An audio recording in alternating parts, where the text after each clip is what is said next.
babwira inkuru koro yarantelefone ambwira iby'ubukwe bwa Jane, ambwira ngo yuko bazoyora, andatira iby'imiziki bazotamba, andatira iby'ibirori byo mu butambiro, mumbwira iby'ubukwe bwa Jane bimarira iki?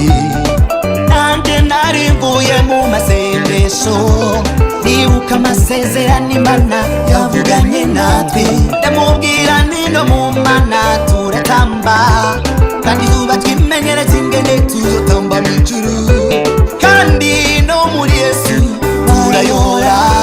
Abana b'Isirayeli mu bugaragwa Imana yabahaye manu barayora, umukozi w'Imana Eliya ku kagezi k'Ikereti yahawe umutima n'inyama arayora. Kristo azaba ntubare ibihumbi 5 yabahaye imitsima n'amafi barayora. Imana iduhaye, Imana nabwidusondeka, oh Yesu atanga akamanyu, Yesu atanga umurava, Imana data idupimira ku munzane ahubwo iratuyorera. Yora yora yora yora yora yora yora yora yora Mana yora yora.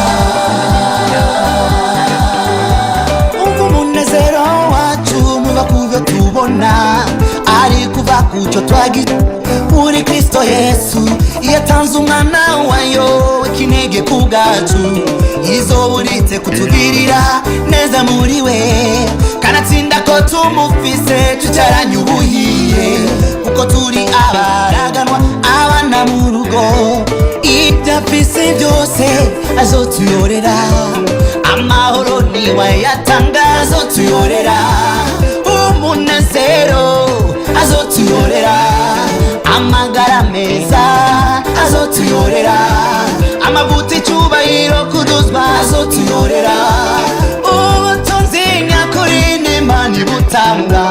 Chakira chakira chakira ibitangaza birari, chakira urugo bwiza, chakira akazi keza, chakira umufasha n'abana, chakira chakira chakira chakira